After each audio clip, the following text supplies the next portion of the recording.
Hello, my name's Emily Breeden. I'm the Operations Manager and Lead Arts Therapist for ITS.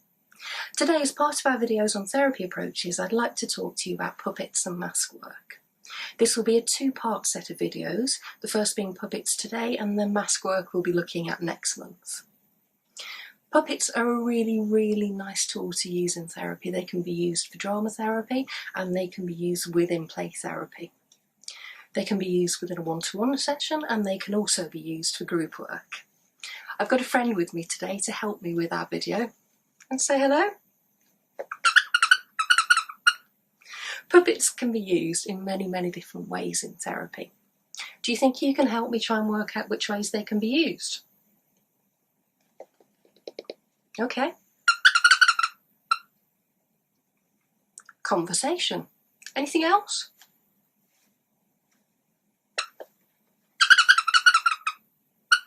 Oh, very good one. Role play. Anything else?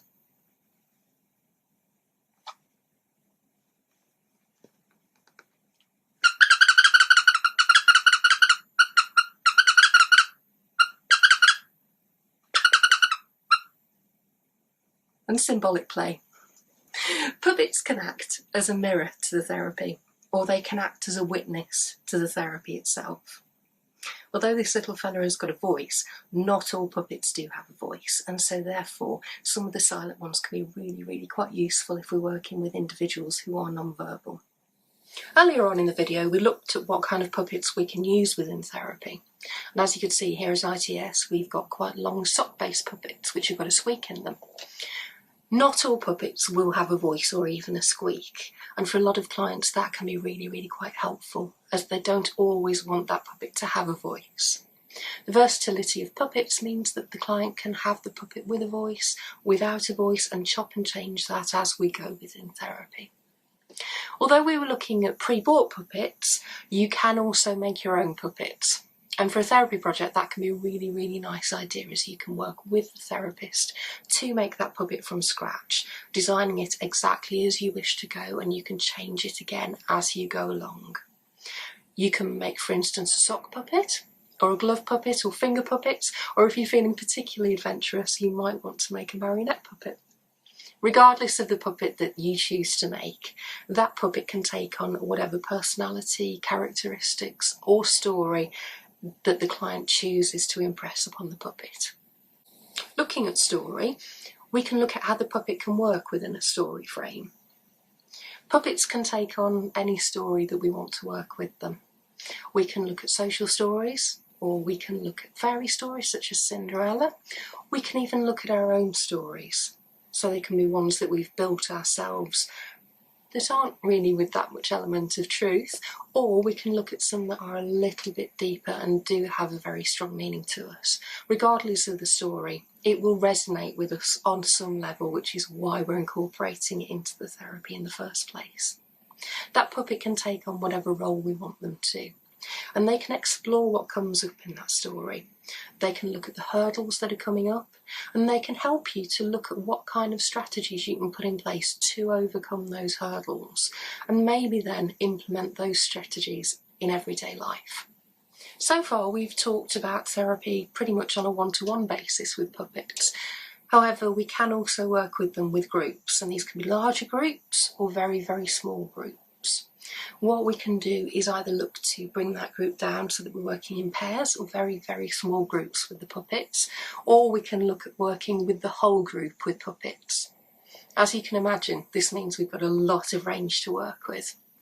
So for instance, if you're working in pairs or in a smaller group, you may find that only one of the individuals in that group actually wants to use the puppet, or you may well share it around and tell your stories using that puppet. The other people in that smaller group are either able to join in if they wanted to, or they can witness the story, or they can then reflect that story back afterwards. On a whole group basis, we can look at, again, either using a story that pre-exists, or we can look at social stories, or we can look at the stories of the members of the group as well. As well as making puppets, we can also look at the story making aspect here. So it may well be that as a project, we might want to look at the story making long term alongside the puppet making as well. And then we can really make sure that story applies to everybody in that group and resonates with them, and that everybody feels that they've had an input, not only with the story or the puppet, but also with the final enactment. Okay, so far we've looked at what kind of puppets we can use and how they can be used. We've also looked at the size of group, whether we're looking at a group or whether we're actually looking at one-to-one therapy. We're going to move on now to clients and what kind of clients we can use puppets with. As with ITS, we work with many wide varieties of clients, and so puppets also will apply to this within arts therapies. For instance, we can work with emotional behavioural disorders, we can work with autistic spectrum disorders, we can work with speech language delays and difficulties, and we can also work with complex and profound difficulties and disabilities such as cerebral palsy, acquired traumatic brain injuries. And along with those, we've also got the wellness aspect, so the mental health part of those diagnoses, and we'll always incorporate those along with that original diagnosis for consideration. For instance, we may want to work with mental health disorders, we may want to work with bereavement, separation, attachment disorders, and the puppets can be really quite helpful here, as we're able to work at a very large distance in between what is actually happening there for the client. It's always worthwhile just thinking about the client that's in front of us and what kind of puppet may be helpful here. In keeping with the client-centred framework that we operate here at ITS, what we will always try and do is offer a wide variety of puppets. So for instance, we wouldn't necessarily just take in the sock puppets that you saw earlier on in the video, we'd probably take in quite a wide variety and give the client a chance to just see what will work best for them and to see what they'll engage with best. Just because those puppets have been chosen at that point doesn't necessarily mean they have to be stuck to. The client can always chop and change and bring in exactly what they need at the stage that they need it to and explore them as well. It's worth just having a think about the client as well with regards to physicalities. So have a look and just see maybe if that puppet might be a bit of a problem with regards to sensory issues. Is it very colourful? Is there a lot going on with feel on there? Is there a lot of hair? It's always worthwhile just having a think about those kind of issues. Also the size of the puppet and its functionality as well. Whilst we don't want to assume that someone with motor skills difficulties can't use a puppet, we also want to be really quite mindful that we're not giving them something that may be quite scary for them. So again, back to the client-centred aspect, we'll give that client a chance to just see how that puppet works for them. It may well be that a hand puppet that maybe, for instance, I put on my hand, a client with fine motor skills may not use it that way. They may want to just hold the puppet.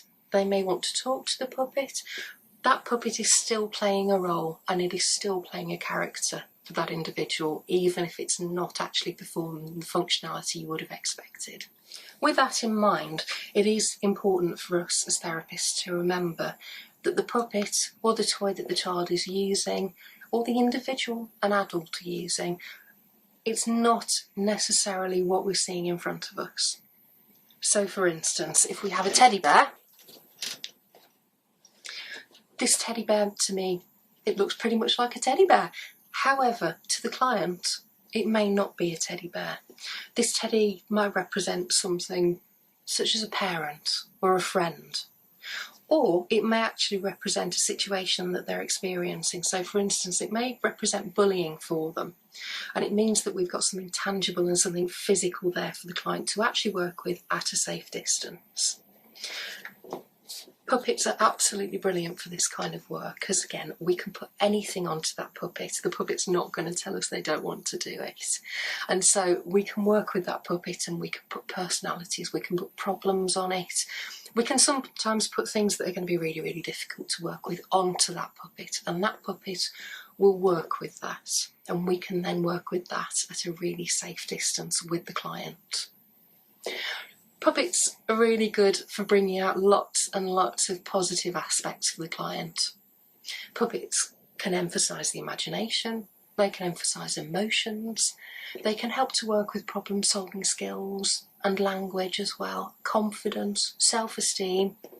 Above all, puppets are fun. they can bring a really fun and a great client-centred aspect to that therapy session. I hope that this has been helpful. If you would like any more information, please do contact us or visit the website, which is www.integratedtreatments.co.uk. Thank you very much.